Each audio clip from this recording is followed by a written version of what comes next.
السلام علیکم ورحمۃ اللہ وبرکاتہ۔ رزق دروازے توڑ کر آئے گا۔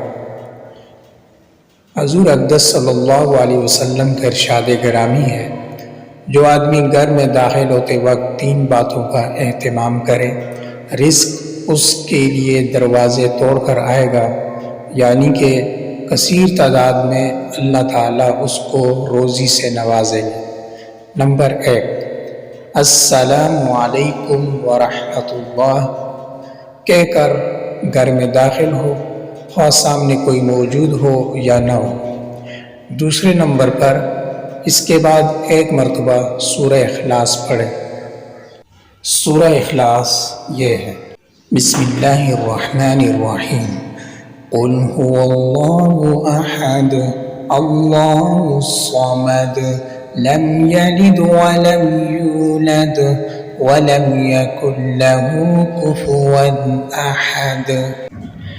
پھر مجھ پر 1 مرتبہ درود بھیجے، صلی اللہ علی حبیبہ محمد وعلی آلہ واصحابہ وسلم۔